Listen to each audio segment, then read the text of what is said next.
نہیں ثنا، مجھ سے یہ نہیں ہوگا، میں اس شخص کا سامنا کبھی نہیں کر سکتی۔ ثنا نے دروازے کی چوکھٹ پر ٹہر کر ایک لمبی سانس لی، دروازے کو اچھی طرح بند کیا تاکہ باہر گزرتا ہوا کوئی ملازم ان کی گفتگو نہ سن سکے، پھر حرم کے قریب آئی۔ اس کا انداز تدبر اور غصے کا امتزاج تھا۔ تم پاگل ہو گئی ہو حرم؟ ثنا نے دبی آواز لیکن سخت لہجے میں کہا۔ ہوش کے ناخن لو۔ تم شکر ادا کیوں نہیں کرتی کہ اس گھر کے روز کے تانوں، گھٹن اور ذلت سے تمہاری جان چھوٹ رہی ہے؟ آغا جان نے تمہارا رشتہ فارس شاہ سے طے کر دیا ہے۔ وہ اس علاقے کا سب سے بااثر اور طاقتور انسان ہے۔ تمہیں اب اس حویلی سے آزادی مل رہی ہے اور تم خوف سے کانپ رہی ہو؟ حرم نے اپنی سرخ اور بھیگتی ہوئی آنکھیں اٹھائیں۔ اس کی نظروں میں ایک گہری تلخی تھی۔ اس نے ایک ڈوبتی ہوئی مسکراہٹ کے ساتھ اپنا سر نفی میں ہلایا۔ تمہیں لگتا ہے کہ یہ گھر جہنم ہے ثنا؟ حرم نے بھرائی ہوئی آواز میں کہا۔ خدائے بزرگ و برتر کی قسم، یہ حویلی، یہ گھٹن اور یہ تانے اس شخص کی نظروں میں اپنے لیے سرد مہری اور نفرت دیکھنے سے 1000 گنا بہتر ہے۔ تم نہیں جانتی فارس شاہ کیا چیز ہے۔ جب وہ شخص دیکھتا ہے تو اس کی سرد اور پتھرائی ہوئی نظریں روح تک کو جلا کر راکھ کر دیتی ہیں۔ میں اس کی دلہن بن کر اس کے سامنے کیسے کھڑی ہوں گی؟ میں اس کے رعب اور غصے کا سامنا کیسے کروں گی؟ ثنا نے آگے بڑھ کر حرم کے لرزتے ہوئے شانوں کو تھامنے کی کوشش کی، مگر حرم کا جسم اس خیال سے ہی کانپ رہا تھا۔ یہ تمہاری محض ایک غلط فہمی ہے حرم۔ ثنا نے نرمی سے سمجھانے کی کوشش کی۔ فارس شاہ جتنا بھی سخت گیر، خفا اور غیر لچکدار کیوں نہ لگے، لیکن اس نے تمہارا رشتہ قبول کیا ہے۔ اگر اس کے دل میں تمہارا احترام نہ ہوتا تو وہ آغا جان کی بات کبھی نہ مانتا۔ نہیں ثنا، تم اسے نہیں جانتی، حرم نے تڑپ کر کہا۔ وہ مجھ سے محبت نہیں کرتا، وہ صرف آغا جان کا حکم بجا لا رہا ہے، یا شاید مجھ سے کسی پرانی بات کا بدلہ لینا چاہتا ہے۔ میں اس کی قید میں جانے سے پہلے مر جانا پسند کروں گی۔ حرم نے اپنے دوپٹے کے کونے سے اپنے آنسوؤں کو بے دردی سے صاف کیا۔ اس کے چہرے پر خوف کی جگہ ایک عجیب سی ضد اور عزم نے لے لی تھی۔ بس، اب بہت ہو گیا، کچھ بھی ہو جائے میں یہ شادی نہیں کروں گی، میں اس حویلی سے بھاگ جاؤں گی۔ ثنا کا رنگ سیکنڈوں میں زرد ہو گیا، اس کی آنکھیں حیرت اور خوف سے پھیل گئیں۔ تم کیا کہہ رہی ہو حرم؟ تم ہوش میں تو ہو؟ اگر آغا جان یا فارس شاہ کو تمہارے اس ارادے کی بھنک بھی پڑ گئی تو وہ تمہیں زندہ زمین میں گاڑ دیں گے۔ حویلی کی عزت کا معاملہ ہے، تم سوچ بھی نہیں سکتی کہ اس کا انجام کیا ہوگا۔ حرم نے آگے بڑھ کر ثنا کے دونوں ہاتھ تھام لیے۔ اس کی آنکھوں سے مسلسل آنسو بہہ رہے تھے، لیکن اس کا لہجہ قطعی تھا۔ موت کا خوف مجھے نہیں ڈراتا ثنا، مجھے تو فارس شاہ کی نظروں کا خوف ڈراتا ہے جو شادی کے بعد مجھ پر اٹھیں گی۔ اگر تم میری بہن ہو، اگر تمہیں مجھ پر ذرا سا بھی رحم آتا ہے تو میری آخری بار مدد کر دو، مجھے یہاں سے نکلنے کا راستہ بتاؤ۔ لیکن تم جاؤ گی کہاں؟ ثنا نے گھبراتے ہوئے اپنا ہاتھ چھڑانے کی کوشش کی۔ یہ دنیا بہت بڑی ہے اور بے رحم ہے حرم، تمہاری حفاظت کون کرے گا؟ کسی بھی ایسی جگہ جہاں فارس شاہ کا سایہ بھی مجھ تک نہ پہنچ سکے۔ حرم نے پختگی سے کہا۔ میرے پاس والدہ کا دیا ہوا کچھ زیور ہے اور کچھ رقم ہے، میں اپنا بندوبست خود کر لوں گی، بس تم خاموش رہنا، تمہیں میری قسم، کسی کو کچھ مت بتانا۔ ثنا نے کچھ دیر حرم کا چہرہ دیکھا جس پر التجا اور خوف کے سائے تھے۔ بالآخر ثنا کا دل پگھل گیا۔ اس نے ایک گہری سانس لی اور اپنے گلے سے سونے کی ایک باریک زنجیر اتار کر حرم کے ہاتھ میں رکھ دی۔ یہ رکھ لو، شاید کسی مشکل وقت میں کام آئے، اور پچھلی گلی کا دروازہ اس وقت کھلا ہوگا۔ چوکیدار کھانا کھانے گیا ہے، لیکن مجھ سے وعدہ کرو حرم، تم محفوظ رہو گی۔ حرم نے کھل کر مسکرانے کی کوشش کی اور ثنا کو گلے سے لگایا۔ شکریہ ثنا، فارس شاہ کبھی مجھ تک نہیں پہنچ سکے گا۔ رات کے 2 بج رہے تھے۔ بارش ہلکی ہلکی بوندوں میں تبدیل ہو چکی تھی اور حویلی پر گہرا سناٹا طاری تھا۔ حرم نے ایک سادہ سا سیاہ برقع اوڑھا، اپنے ضروری سامان کا چھوٹا سا بیگ اٹھایا اور دبے قدموں کمرے سے باہر نکلی۔ ہر قدم پر اس کا دل اتنی زور سے دھڑک رہا تھا کہ اسے لگا شاید اس کی دھڑکنوں کی آواز سے چوکیدار جاگ جائے گا۔ راہداریوں کے اندھیرے اسے ڈرا رہے تھے، لیکن فارس شاہ کی دلہن بننے کا خوف اس اندھیرے سے کہیں بڑا تھا۔ وہ حویلی کے پچھلے صحن میں پہنچی۔ پرانے لوہے کا دروازہ تھوڑا سا کھلا ہوا تھا۔ اس نے باہر جھانکا، گلی بالکل ویران تھی۔ حرم نے ایک آخری بار مڑ کر حویلی کی بلند و بالا عمارت کو دیکھا جہاں اس کا بچپن گزرا تھا۔ اس کی آنکھوں سے خاموش آنسو بہہ نکلے۔ خدا حافظ حویلی، خدا حافظ فارس شاہ، اس نے دل ہی دل میں کہا اور قدم باہر نکال دیے۔ گلی کے موڑ پر ایک پرانی ٹیکسی کھڑی تھی۔ حرم نے بنا کچھ سوچے سمجھے ٹیکسی والے کو بس اسٹینڈ چلنے کا کہا۔ جیسے ہی ٹیکسی آگے بڑھی، حرم نے پیچھے مڑ کر دیکھا۔ اسے لگا جیسے اندھیرے میں کوئی سایہ کھڑا اسے دیکھ رہا ہے، لیکن اس نے اپنا وہم سمجھ کر نظر انداز کر دیا۔ اسی رات شہر کے دوسرے کونے میں واقع ایک شاندار جدید لیکن پرشکوہ بنگلے کے اسٹڈی روم میں فارس شاہ موجود تھا۔ فارس شاہ کے مزاج میں ضدی پن، حاکمیت اور ایک عجیب سی انا تھی۔ وہ بچپن ہی سے جس چیز پر نظر رکھ لیتا اسے حاصل کر کے رہتا تھا۔ اس کے لیے دنیا کے بنائے ہوئے اصول کوئی معنی نہیں رکھتے تھے۔ اس کا اپنا ایک اصول تھا، جو چیز اس سے منسوب ہو جائے وہ صرف اور صرف اس کی ہوتی ہے۔ کمرے میں مدھم روشنی تھی۔ فارس نے اپنے ہاتھ میں چائے کا مگ تھام رکھا تھا اور کھڑکی سے باہر بارش کو دیکھ رہا تھا۔ اس کے چہرے کے تاثرات چٹان کی طرح سخت تھے۔ تھوڑی ہی دیر میں اس کا فون بجا۔ فون کی اسکرین پر آغا جان کا نام چمک رہا تھا۔ فارس نے فون کان سے لگایا۔ جی آغا جان۔ دوسری طرف سے آغا جان کی گھبرائی ہوئی اور غصے بھری آواز ابھری۔ فارس، تباہی ہو گئی۔ خرم حویلی سے غائب ہے۔ اس نے حویلی کی عزت کو خاک میں ملا دیا ہے۔ فارس شاہ کے چہرے کے تاثرات بھی نہیں بدلے، نہ ہی اس کی آنکھوں میں کوئی حیرت دکھائی دی۔ اس نے بس ایک ٹھنڈی سانس لی۔ آپ پریشان نہ ہوں آغا جان، فارس نے نہایت دھیمے لیکن سرد لہجے میں کہا۔ خرم اس حویلی سے بھاگ سکتی ہے، لیکن اس دنیا میں کوئی ایسی جگہ نہیں ہے جہاں وہ فارس شاہ کی نظروں سے چھپ سکے۔ وہ میری ہے اور وہ میرے پاس ہی آئے گی۔ فون بند کرنے کے بعد فارس نے سگریٹ سلگایا اور دھواں ہوا میں چھوڑتے ہوئے ایک پراسرار مسکراہٹ کے ساتھ بولا، تم نے بھاگنے کی غلطی کر کے کھیل کو مزید دلچسپ بنا دیا خرم، لیکن اب نتائج کے ذمہ دار بھی تم خود ہوگی۔ اگلی صبح بس خرم کو ایک بالکل نئے اور انجان شہر میں اتار چکی تھی۔ گاڑیوں کا شور، لوگوں کی آمد و رفت اور اجنبی چہرے۔ خرم بالکل اکیلی تھی۔ اس نے ایک غریبانہ لیکن محفوظ علاقے میں ایک چھوٹا سا کمرہ کرائے پر لیا۔ اس کے پاس موجود رقم محدود تھی، اس لیے اسے فوراً کام کی تلاش تھی۔ نئے شہر کا موسم حویلی کے ماحول سے بالکل مختلف تھا۔ یہاں کی ہوائیں آزاد تھیں اور سڑکوں پر روزمرہ کی زندگی کی چہل پہل خرم کے زبردستی قائم کیے گئے سکون کو ایک سہارا دیتی تھی۔ اس نے اپنا نام اینا رکھ کر ایک نجی ہسپتال کے ریسیپشن اور ڈیٹا انٹری کا کام سنبھال لیا تھا۔ صبح 8 بجے سے شام 5 بجے تک وہ ہسپتال کی فائلیں مرتب کرتی، مریضوں کے فارم بھرتی اور خود کو اتنا مصروف رکھتی کہ ماضی کا کوئی دھندلا سایہ بھی اس کے ذہن میں نہ آ سکے۔ لیکن شام کو جب وہ اپنے کرائے کے ایک چھوٹے سے پرانے کمرے میں لوٹتی تو تنہائی اسے ڈسنے لگتی۔ کمرے کی چھت پر لٹکتا پرانا پنکھا ہلکی سی آواز کے ساتھ گھوم رہا تھا۔ خرم نے کھڑکی کے پاس بیٹھ کر گرم چائے کی پیالی اپنے ہاتھوں میں تھامی۔ باہر سڑک پر ہلکی بوندا باندی شروع ہو چکی تھی۔ کیا فارس شاہ نے مجھے بھولنے کا فیصلہ کر لیا ہوگا؟ اس نے سوچا اور اپنے ہی سوال پر تلخی سے مسکرائی۔ وہ شخص تو ہار ماننا جانتا ہی نہیں، لیکن اب اتنے مہینے گزر چکے ہیں۔ شاید آغا جان نے اس کی شادی کسی اور سے کر دی ہو، شاید وہ میری تلاش چھوڑ چکا ہو۔ اسی تسلی کے سہارے اس نے اپنے دن کاٹے۔ اسے لگتا تھا کہ وہ حویلی کے سخت ترین طوق سے آزاد ہو کر اپنی ایک الگ دنیا بسانے میں کامیاب ہو چکی ہے، لیکن وہ اس طوفان سے بالکل بے خبر تھی جو خاموشی سے اس کی جانب بڑھ رہا تھا۔ گزشتہ کچھ دنوں سے خرم کو عجیب سا احساس ہو رہا تھا۔ جب بھی وہ ہسپتال سے نکل کر اپنے گھر کی طرف پیدل چلتی، اسے لگتا کہ کوئی اس کے پیچھے آ رہا ہے۔ قدموں کی آہٹ، گاڑی کے ٹائروں کی دھیمی آواز اور ایک مسلسل گھٹن کا احساس اس کا تعاقب کر رہا تھا۔ ایک شام جب سڑک پر برسات کا پانی جمع تھا اور دھندلاہٹ بڑھ رہی تھی، خرم نے اپنے قدم تیز کر دیے۔ اس نے اپنے برقعے کا نقاب چہرے پر اچھی طرح درست کیا۔ اس کے پیچھے ایک سیاہ رنگ کی شاندار ویگو گاڑی نہایت دھیمی رفتار سے چل رہی تھی۔ خرم نے گھبرا کر پیچھے مڑ کر دیکھا۔ گاڑی کے شیشے سیاہ تھے، جس کی وجہ سے اندر بیٹھے شخص کا چہرہ نظر نہیں آ رہا تھا، لیکن گاڑی کی موجودگی ہی اس کے دل کی دھڑکنوں کو تیز کرنے کے لیے کافی تھی۔ یہ کون ہو سکتا ہے؟ کیا یہ محض میرا وہم ہے یا… اس کا دل کسی نامعلوم خوف سے بیٹھنے لگا۔ وہ تیزی سے گلی کے موڑ پر مڑی اور اپنے کرائے کے مکان کی سیڑھیاں جلدی جلدی چڑھ گئی۔ کمرے کا دروازہ اندر سے بند کر کے اس نے گہری سانس لی اور کھڑکی کے پردے کے پیچھے سے نیچے گلی میں دیکھا۔ سیاہ گاڑی گلی کے کونے پر چند منٹ تک کھڑی رہی۔ اس کے ہیڈ لائٹس کی تیز روشنی میں برسات کے قطرے چمک رہے تھے۔ پھر بغیر کسی آواز کے وہ گاڑی آہستہ آہستہ اندھیرے میں غائب ہو گئی۔ خرم نے اپنے سینے پر ہاتھ رکھا۔ اس کا پورا جسم خوف سے لرز رہا تھا۔ نہیں، یہ وہ نہیں ہو سکتا۔ اگر وہ ہوتا تو اب تک دروازہ توڑ کر اندر آ چکا ہوتا۔ فارس شاہ انتظار کرنے والا انسان نہیں ہے۔ اگلے دن ہسپتال میں ایک عجیب سا سکوت تھا۔ موسم کی خرابی کی وجہ سے مریض کم تھے اور خرم اپنا کام جلد ختم کر کے نکلنے کی تیاری کر رہی تھی۔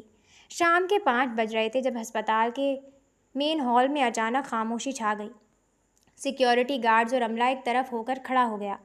خرم نے حیرت سے اپنے کاؤنٹر سے سر اٹھا کر دیکھا۔ ہسپتال کے مرکزی دروازے سے ایک پرشکوہ شخصیت اندر داخل ہو رہی تھی۔ سیاہ 3 پیس سوٹ میں ملبوس، مضبوط اور لمبا قد، چہرے پر چٹان جیسی سختی اور آنکھوں میں ایک ایسی سرد روشنی جو سامنے والے کو مسخر کر دے۔ فارس شاہ۔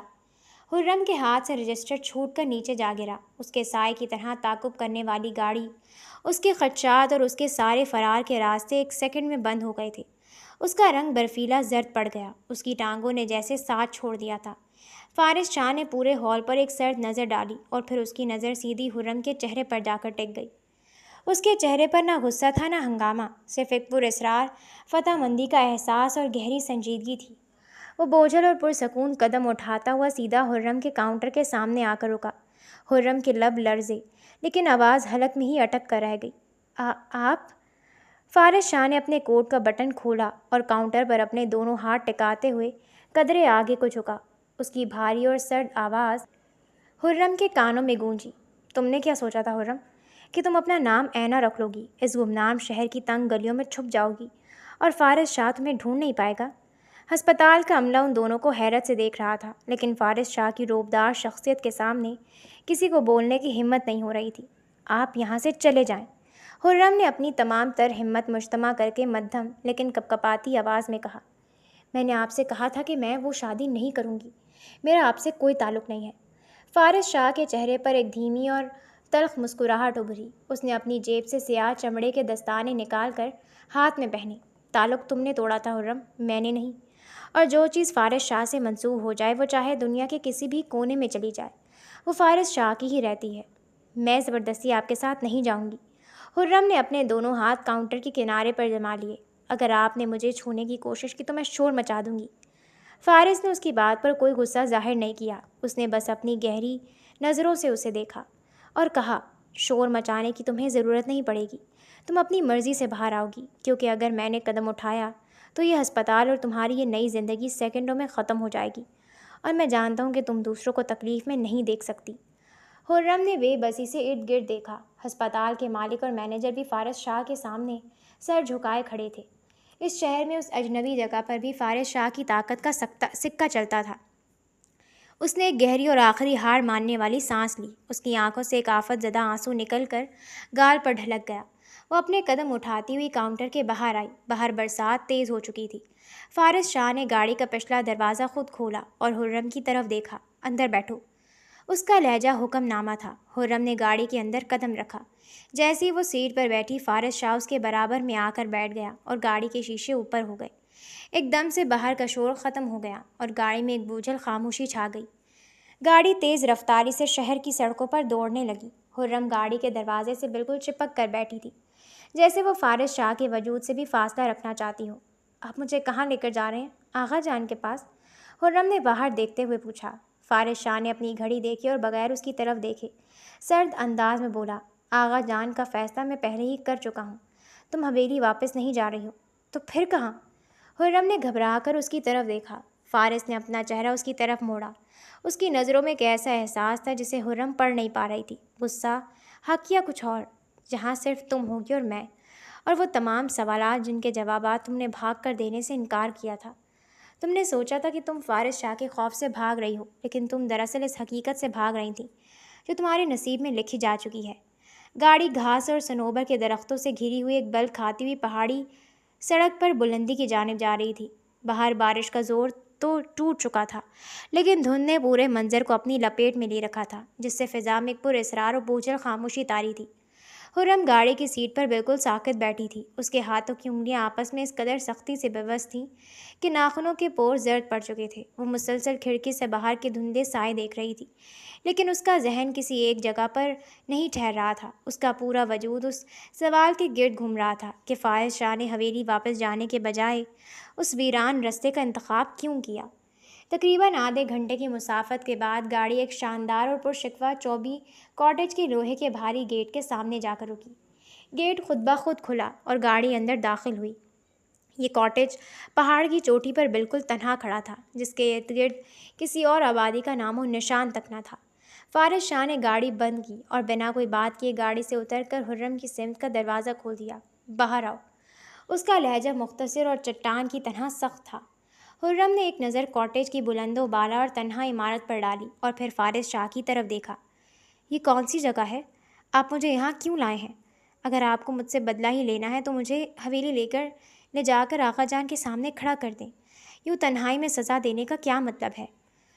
فارس شاہ نے اس کی بات کا کوئی جواب نہیں دیا۔ اس نے محض ایک سرد اور گہری نظر اس کے خوف سے کانپتے چہرے پر ڈالی، آگے بڑھ کر اس کی کلائی کو اپنے مضبوط ہاتھ میں لیا اور اسے گاڑی سے باہر نکالا۔ اس کی گرفت میں کوئی درندگی نہیں تھی، لیکن ایک ایسی غیر متزلزل حاکمیت تھی جس سے انحراف حرم کے لیے ناممکن تھا۔ سوال پوچھنے کا وقت گزر چکا ہے حرم، فارس شاہ نے اسے کاٹیج کے اندر لاتے ہوئے کہا۔ اب صرف جواب ملنے کا وقت ہے۔ کاٹیج کا اندرونی حصہ انتہائی کشادہ اور پرتعش تھا، لیکن وہاں کی خاموشی کسی ویرانے جیسی تھی۔ لکڑی کے فرش پر ان کے قدموں کی چاپ گونج رہی تھی۔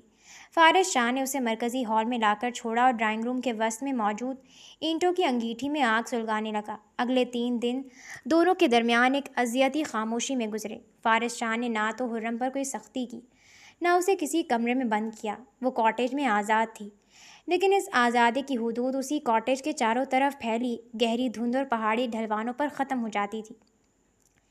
فارس شاہ کاٹیج کے نچلے حصے کے اسٹڈی روم میں گھنٹوں اپنے لیپ ٹاپ پر کام کرتا رہتا، یا باہر برآمدے میں کھڑا سگریٹ کا دھواں ہوا میں خارج کرتا نظر آتا۔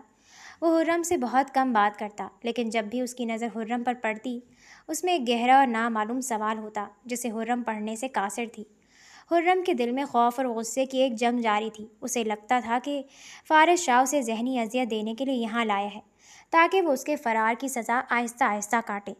ایک شام جب باہر شدید برف باری شروع ہو چکی تھی اور ٹھنڈی ہواؤں کا شور کاٹیج کے شیشوں سے ٹکرا رہا تھا، حرم کاٹیج کے کچن میں کھڑی اپنے لیے چائے بنا رہی تھی۔ اس کی ہمت اب جواب دے چکی تھی۔ وہ اس بوجھل فضا کو مزید برداشت نہیں کر سکتی تھی۔ وہ چائے کا کپ تھامے سیدھی اسٹڈی روم میں داخل ہوئی، جہاں فارس شاہ ایک چمڑے کی کرسی پر بیٹھا کچھ فائلیں دیکھ رہا تھا۔ آخر اب چاہتے کیا ہیں؟ حرم نے کپ میز پر رکھتے ہوئے بلند آواز میں پوچھا۔ اس کی آواز میں اتنے دنوں کا جمع شدہ غبار اور ضبط کا ٹوٹا ہوا بندھن واضح تھا۔ فارس شاہ نے آہستہ سے اپنی فائل بند کی، اینک اتاری اور کرسی کی پشت سے ٹیک لگا کر حرم کو دیکھنے لگا۔ تم نے کیا پوچھا؟ میں پوچھ رہی ہوں کہ آپ کا ارادہ کیا ہے؟ حرم نے آگے بڑھ کر میز پر ہاتھ ٹکائے۔ آپ مجھے یہاں قید کر کے کیا ثابت کرنا چاہتے ہیں؟ کہ آپ کا آنا تسکین ہو گئی ہے؟ کہ آپ نے بھاگے ہوئے شکار کو واپس پکڑ لیا؟ اگر آپ مجھ سے نفرت کرتے ہیں، اگر آپ سمجھتے ہیں کہ میں نے حویلی کی عزت خراب کی، تو مجھے گولی مار دیں، لیکن یوں روز روز مجھے اپنی نظروں کے خوف میں مت ماریں۔ فارس شاہ خاموشی سے اپنی جگہ سے اٹھا۔ اس کا قد اور روب حرم کو اپنے نیچے دبانے لگا، لیکن اس بار حرم نے اپنی نظریں نیچے نہیں کی۔ نفرت؟ فارس شاہ نے ایک قدم آگے بڑھایا۔ اس کا لہجہ اب سرد نہیں تھا، بلکہ اس میں گہری تلخی اور آزرگی کی تپش تھی۔ تمہیں لگتا ہے کہ میں تم سے نفرت کرتا ہوں حرم؟ تم نے ہمیشہ اپنے بنائے ہوئے مفروضوں اور اپنے خیالات کے خول میں زندگی گزاری ہے، تو اور کیا سمجھوں میں؟ حرم نے تڑپ کر کہا۔ آپ کا وہ سرد رویہ، آغا جان کے سامنے آپ کا وہ غرور، اور پھر شادی کے نام پر مجھ پر مسلط کیا جانا۔ آپ نے کبھی مجھ سے پوچھا کہ میں کیا چاہتی ہوں؟ آپ نے ہمیشہ مجھے ایک ایسی شے سمجھا جس پر آپ کا حق ہے۔ فارس شاہ نے اپنی بند مٹھی میز پر ماری، جس سے ڈیسک لیمپ ہل گیا۔ اس کی آنکھوں میں ایک شدید طوفان امڈ آیا تھا۔ اگر میں تمہیں محض ایک شے سمجھتا حرم، تو جس رات تم حویلی سے بھاگی تھی، اس رات میں تمہیں بس اسٹینڈ سے ہی اٹھوا لیتا۔ حرم کا سانس جیسے سینے میں اٹک گیا۔ اس کی آنکھیں حیرت سے پھیل گئیں۔ کیا مطلب؟ فارس شاہ نے ایک ٹھنڈی اور لمبی سانس لی اور کھڑکی کی طرف رخ کر لیا، جہاں باہر برف کے گالے گر رہے تھے۔ تم نے کیا سوچا تھا کہ تم حویلی کے پچھلے دروازے سے اتنی آسانی سے نکل گئیں اور چوکیدار سو رہا تھا؟ فارس نے تلخ مسکراہٹ کے ساتھ کہا۔ وہ دروازہ میں نے خود کھلوا کر رکھوایا تھا، اور اس چوکیدار کو میں نے خود وہاں سے ہٹایا تھا۔ حرم کو لگا جیسے اس کے پیروں تلے سے زمین نکل گئی ہو۔ آپ کو معلوم تھا؟ مجھے سب معلوم تھا۔ فارس شاہ کی آواز میں ایک گہرا کرب تھا۔ میں جانتا تھا کہ تم اس شادی سے ڈر رہی ہو، تم میرے نام سے ڈر رہی ہو۔ اگر میں تمہیں اس رات زبردستی روک لیتا تو تم پوری زندگی مجھے اپنا جلاد سمجھتی۔ میں نے تمہیں جانے دیا تاکہ تم اس دنیا کو دیکھ سکو، تاکہ تمہیں اندازہ ہو کہ جس آزادی کی تلاش میں تم بھاگ رہی ہو، وہ کتنی بے رحم اور تنہا ہوتی ہے۔ فارس شاہ کے ان الفاظ نے حرم کے ذہن پر کسی بم کی طرح دھماکہ کیا۔ وہ گمسم کھڑی اسے دیکھتی رہی۔ اس کا سر چکرانے لگا تھا اور جسم میں عجیب سی کپ کپی دوڑ گئی۔ گزشتہ کچھ دنوں کا ذہنی دباؤ، ٹھنڈا موسم اور یہ اچانک انکشاف اس کا نازک وجود مزید برداشت نہ کر سکا۔ اس کی آنکھوں کے سامنے اندھیرا چھانے لگا۔ اس سے پہلے کہ وہ فرش پر گرتی، فارس شاہ نے تیزی سے آگے بڑھ کر اسے اپنی باہوں میں تھام لیا۔ خرم! فارس شاہ کی آواز میں پہلی بار وہ خوف اور گھبراہٹ تھی جو خرم نے اس کے چہرے پر کبھی نہیں دیکھی تھی۔ فارس نے اسے فوراً اٹھایا اور اوپر کے کمرے میں نرم بستر پر لٹا دیا۔ خرم کا جسم بخار سے تپ رہا تھا اور اس کے ہونٹ شدت حرارت سے خشک ہو چکے تھے۔ وہ ذہانی کیفیت میں بڑبڑا رہی تھی۔ فارس شاہ نے بغیر کسی تاخیر کے کاٹیج میں موجود فرسٹ ایڈ باکس نکالا، پٹیاں اور ٹھنڈا پانی تیار کیا۔ اس نے تمام رات خرم کے سرہانے بیٹھ کر گزاری۔ وہ اپنے ہاتھوں سے ٹھنڈے پانی کی پٹیاں اس کے ماتھے پر رکھتا رہا، اس کے ہاتھ اپنے ہاتھوں میں لے کر حرارت دینے کی کوشش کرتا رہا۔ اس رات اس مغرور اور سخت گیر انسان کا ہر روپ بدل چکا تھا۔ اس کے چہرے پر صرف اور صرف ایک التجا تھی، خرم کی زندگی اور اس کی سلامتی۔ جب رات کا آخری پہر تھا اور برف باری تھم چکی تھی، خرم نے آہستہ سے اپنی بوجھل پلکیں اٹھائیں۔ کمرے میں مدھم روشنی پھیلی ہوئی تھی۔ اس نے محسوس کیا کہ اس کا ہاتھ کسی کی مضبوط اور گرم گرفت میں ہے۔ اس نے نظریں گھما کر دیکھا۔ فارس شاہ کرسی پر بیٹھا، اس کا ہاتھ تھامے سر بستر کے کنارے پر ٹیکے سو رہا تھا۔ اس کے چہرے پر تھکن کے گہرے آثار تھے اور اس کے بال بکھرے ہوئے تھے۔ خرم نے پہلی بار فارس شاہ کو اتنے قریب سے اور اتنے بے بس روپ میں دیکھا تھا۔ اس کے دل کے کسی کونے میں جمی برف کا ایک بڑا ٹکڑا آہستہ سے پگھلنے لگا۔ خرم کے ہاتھ کی معمولی سی جنبش پر فارس شاہ کی آنکھ فوراً کھل گئی۔ اس نے جلدی سے خرم کے ماتھے پر ہاتھ رکھ کر بخار چیک کیا۔ اب کیسی طبیعت ہے تمہاری؟ اس کے لہجے میں ایسی نرمی تھی جو خرم نے اپنے لیے کبھی تصور بھی نہیں کی تھی۔ خرم نے اپنی بھیگی ہوئی آنکھوں سے اسے دیکھا۔ آپ نے پوری رات میری دیکھ بھال کی؟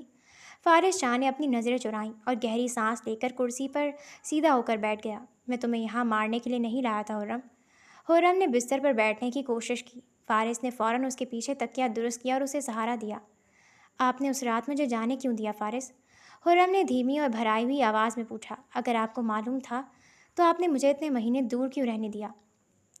فارس شاہ نے خرم کی آنکھوں میں جھانکا۔ اس بار اس کی نظروں میں وہ سرد مہر حاکم نہیں تھا، بلکہ ایک سچا انسان تھا جو اپنے جذبات کے سامنے بے بس تھا۔ کیونکہ میں چاہتا تھا کہ تم اپنی مرضی سے میری زندگی میں آؤ، فارس نے آہستہ سے کہا۔ آغا جان کا فیصلہ اپنی جگہ تھا، لیکن میں نے تمہیں اس دن نہیں بلکہ سالوں پہلے اس وقت پسند کیا تھا جب تم نے پہلی بار حویلی کے صحن میں میری تلوار بازی کی مشق دیکھ کر خوف سے آنکھیں بند کر لی تھیں۔ تم نے سوچا کہ میں ایک سخت اور ظالم انسان ہوں، لیکن تم نے کبھی یہ دیکھنے کی کوشش نہیں کی کہ میری اس سختی کے پیچھے صرف ایک چیز تھی، تمہاری حفاظت کا جنون۔ خرم کا دل اتنی زور سے دھڑکا کہ اسے لگا اس کی آواز فارس شاہ بھی سن رہا ہوگا۔ مجھے لگا تھا کہ آپ مجھ سے بدلہ لے رہے ہیں۔ خرم نے اپنا سر جھکا لیا، اس کے گالوں پر آنسو بہنے لگے۔ فارس نے اپنے انگوٹھے سے اس کے آنسو صاف کیے اور اس کی ٹھوڑی کو اوپر اٹھایا۔ بدلہ اپنوں سے نہیں لیا جاتا خرم، تم میری عزت ہو اور میں اپنی عزت کو کسی کے طعنوں کا نشانہ نہیں بننے دے سکتا تھا، اسی لیے تمہیں اس شہر میں ایک محفوظ جگہ پر رکھ کر خود تمہاری نگہبانی کر رہا تھا۔ ہسپتال کی وہ نوکرانی، وہ کرائے کا مکان، وہ سب کچھ میری نظروں کے سامنے تھا۔ خرم کے پاس اب کہنے کے لیے کوئی لفظ نہیں تھا۔ اسے احساس ہوا کہ جسے وہ اپنی آزادی اور فرار سمجھ رہی تھی، وہ دراصل اس انسان کے تحفظ کی ایک مضبوط چھتری تھی جو خاموشی سے اس کے گرد پھیلی ہوئی تھی۔ پہاڑوں کے پیچھے سے سورج کی پہلی نارنجی اور سرخ کرنیں جب برف سے ڈھکی چوٹیوں پر پڑی تو پورا کاٹیج ایک سحر انگیز زرعی روشنی میں نہا گیا۔ رات کی تاریکی، منفی سوچیں اور خوف و شکوک و شبہات کی جو گہری دھند خرم کے دل و دماغ پر چھائی ہوئی تھی، وہ آہستہ آہستہ چھٹنے لگی تھی۔ کمرے میں ایک انوکھی خاموشی تھی، لیکن یہ خاموشی اب اذیتی یا بوجھل نہیں تھی، بلکہ ایک عجیب سے پرسکون اور راحت بخش احساس سے بھری ہوئی تھی۔ خرم بستر پر بیٹھی، ہاتھ میں نرم چادر تھی، تھامے کھڑکی کے شیشے سے باہر کے اس خوبصورت اور برفانی منظر کو تک رہی تھی۔ اس کے ماتھے پر اب رات والے شدید بخار کی حرارت نہیں تھی، اور دل میں برسوں سے قائم فارس شاہ کا وہ ہیبت ناک، ظالم اور سخت گیر تاثر برف کی طرح پگھل چکا تھا۔ اس نے آہستہ سے مڑ کر دیکھا۔ فارس شاہ اسٹڈی ٹیبل پر جھکا ہوا فون پر کسی سے دھیمے لیکن طے شدہ لہجے میں بات کر رہا تھا۔ اس کی آواز میں وہی خاندانی روب اور حاکمیت تھی، لیکن خرم کے لیے اب اس آواز میں کوئی خوف یا گھبراہٹ نہیں تھی۔ اب اسے اس آواز کے پیچھے چھپا تحفظ محسوس ہو رہا تھا۔ فون بند کر کے فارس شاہ اس کی طرف مڑا۔ اس نے خرم کے چہرے کی بدلتی رنگت، زردی کی جگہ آتی ہوئی ہلکی سی سرخات اور آنکھوں کا غیر معمولی سکون دیکھ کر ایک گہری اطمینان بخش سانس لی۔ وہ آہستہ قدم اٹھاتا ہوا بستر کے قریب آیا اور سائڈ ٹیبل پر رکھا پانی کا گلاس تھوڑا سا آگے کیا۔ اب طبیعت بالکل ٹھیک ہے؟ اس نے خرم کے قریب بیٹھتے ہوئے انتہائی نرمی اور فکر مندی سے پوچھا۔ خرم نے اس کی آنکھوں میں چھپی فکر دیکھی تو اس کے لبوں پر خود بخود ایک ہلکی دلکش مسکراہٹ ابھر آئی۔ اس نے سر اسبات میں ہلایا۔ جی بالکل ٹھیک ہوں، بخار بھی اتر گیا ہے اور سر کا درد بھی ختم ہو گیا ہے۔ فارس شاہ نے کچھ دیر خاموشی سے اس کے پرسکون چہرے کو دیکھا، پھر گہری سانس لے کر بولا، اگر تم واقعی محسوس کرتی ہو کہ تم سفر کرنے کے قابل ہو اور جسم میں نقاہت نہیں ہے تو آج شام ہم یہاں سے نکل رہے ہیں۔ گاڑی اور راستے کا تمام بندوبست ہو چکا ہے۔ خرم کے چہرے پر ایک لمحے کے لیے پرانی تشویش اور تحفظات کی لکیریں ابھریں۔ اس نے اپنے ہاتھ کی انگلیاں آپس میں ملا لیں۔ ہم کہاں جا رہے ہیں؟ اس نے جھجکتے ہوئے پوچھا۔ کیا ہم حویلی جا رہے ہیں، آغا جان کے پاس؟ فارس شاہ کے چہرے پر ایک سنجیدہ اور پختہ تاثر آیا۔ اس نے آگے بڑھ کر خرم کے کانپتے ہوئے ہاتھ کو اپنے مضبوط ہاتھوں میں لیا۔ ہاں خرم، ماضی کے ان تمام الجھے ہوئے دھاگوں کو سمیٹنے کا وقت اب آ گیا ہے جو تمہیں اور مجھے اتنے عرصے سے تکلیف دے رہے تھے۔ ہم حویلی ہی جا رہے ہیں۔ لیکن فارس، خرم کی آواز میں خوف کی ہلکی سی پرچھائی لوٹ آئی، آغا جان کبھی معاف نہیں کریں گے۔ حویلی کے اصول بہت سخت ہیں اور میرے اس طرح چلے جانے سے خاندان کی عزت پر بات آئی تھی۔ وہ مجھے دیکھتے ہی بس خرم، آگے کچھ مت بولو۔ فارس شاہ نے اس کی بات کاٹتے اس کا ہاتھ قدرے سختی سے دبا کر تسلی دی۔ تم نے جو سوچنا تھا اور جو ڈرنا تھا وہ اس کاٹیج کی حد تک ختم ہو چکا ہے۔ اب تم میری ذمہ داری ہو۔ تم نے زندگی میں بہت فرار دیکھ لیا، لیکن اب مزید کسی کے سامنے سر جھکانے کی ضرورت نہیں ہے۔ آپ ان کا غصہ نہیں جانتے فارس، وہ آپ سے بھی ناراض ہوں گے کہ آپ نے مجھے پناہ دی اور اتنے مہینے چھپائے رکھا۔ خرم نے اس کی آنکھوں میں دیکھتے ہوئے التجا کی۔ فارس کی لبوں پر ایک بارعب مسکراہٹ آئی۔ آغا جان کے غصے کو سنبھالنا فارس شاہ کا کام ہے۔ میں تمہیں وہاں اس لیے نہیں لے جا رہا کہ تم ان سے معافی مانگو یا اپنی صفائیاں پیش کرو۔ اس بار تم کسی مجرم کی طرح حویلی کے صحن میں قدم نہیں رکھو گی، بلکہ فارس شاہ کی بیوی، اس گھر کی مالکن اور پورے عزت و مان کے ساتھ کھڑی ہوگی۔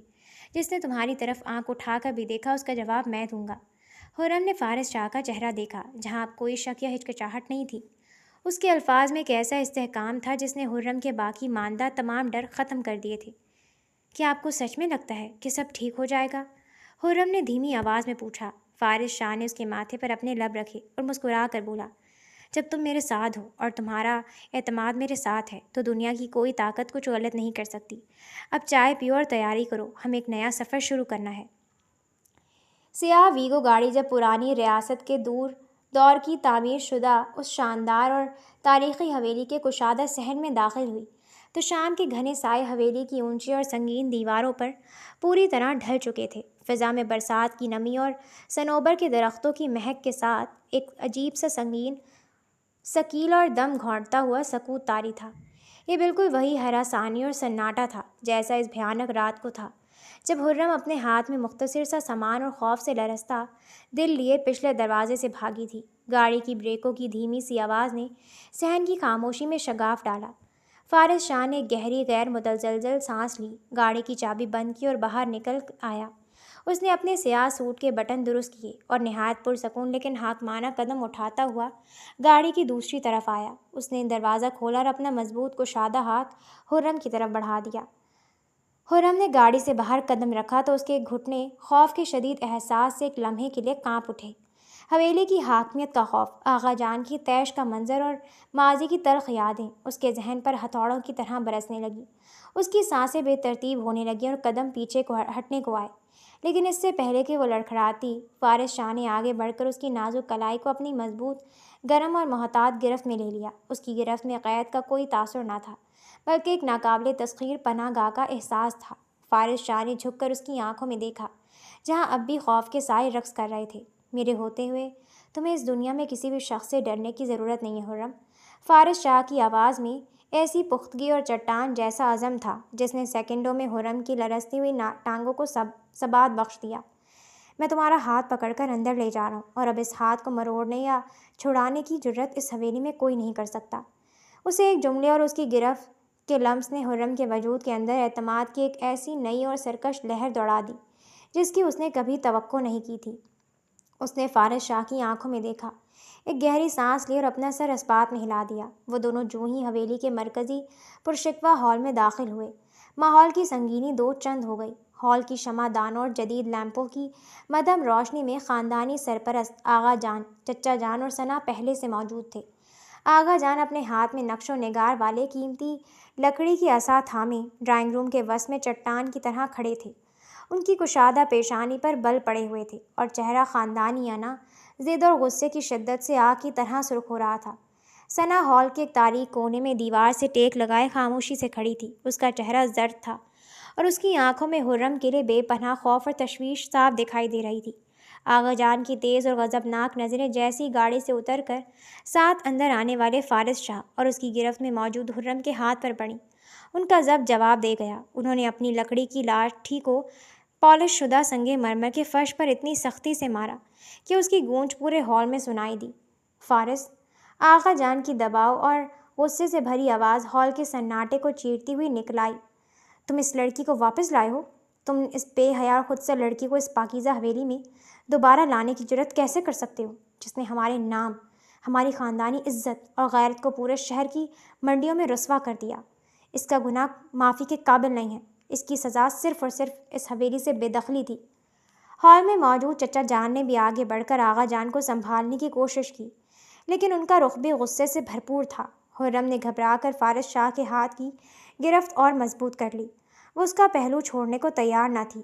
فارس شاہ نے حرم کا ہاتھ نہیں چھوڑا، بلکہ ایک قدم آگے بڑھ کر آغا جان کی تیز نظروں سے نظریں ملائیں اور نہایت وقار، تمکنت اور مضبوطی کے ساتھ اپنے قدم جما لیے۔ آغا جان!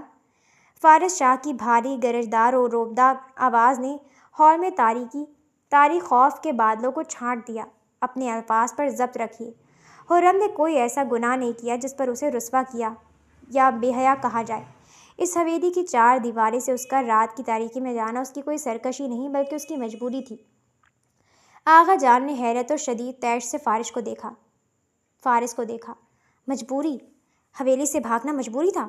ہاں، مجبوری تھا، فارس نے قطعی انداز میں جواب دیا، کیونکہ ہم نے کبھی اسے ایک انسان سمجھ کر اس کی پسند اور ناپسند جاننے کی کوشش ہی نہیں کی۔ ہم نے اپنے فیصلے، اپنے قوانین اور خاندانی انا کے طوق اس کی نازک گردن پر تھوپ دیے۔ ہم نے اسے ایک ایسا ماحول دیا جہاں محبت کے بجائے صرف خوف اور حکم کا راج تھا۔ اگر کوئی لڑکی خوفزدہ ہو کر اپنی جان بچانے کے لیے بھاگتی ہے تو قصوروار لڑکی نہیں، وہ ماحول اور وہ لوگ ہوتے ہیں جنہوں نے اسے اس حد تک ڈرایا۔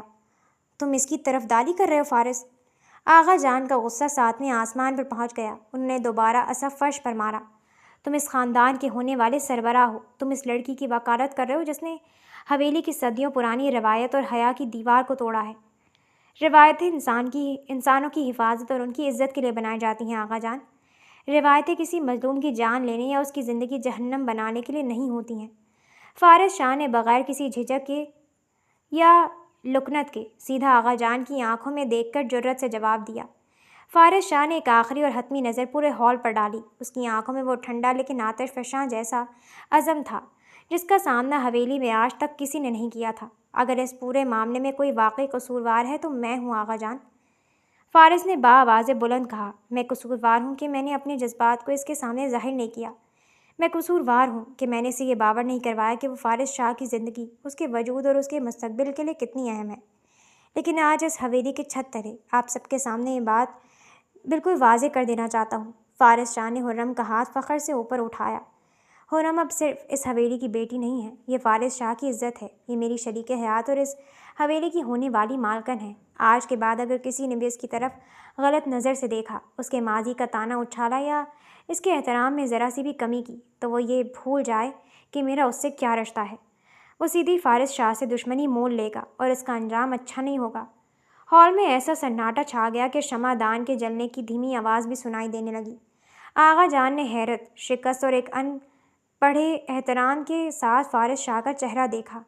ان کے ہاتھ میں موجود عصا کی گرفت ڈھیلی پڑ گئی۔ انہوں نے فارس کی آنکھوں میں وہ غیر متزلزل چٹان جیسی سختی دیکھی جسے دنیا کا کوئی طوفان نہیں توڑ سکتا تھا۔ وہ جان گئے تھے کہ فارس شاہ اب فیصلے سنانے کی عمر میں داخل ہو چکا ہے اور اس کے فیصلے سے انحراف حویلی کی اینٹ سے اینٹ بجا سکتا ہے۔ آغا جان نے خاموشی سے رخ موڑ لیا اور بنا کچھ کہے اپنے کمرے کی طرف بڑھ گئے۔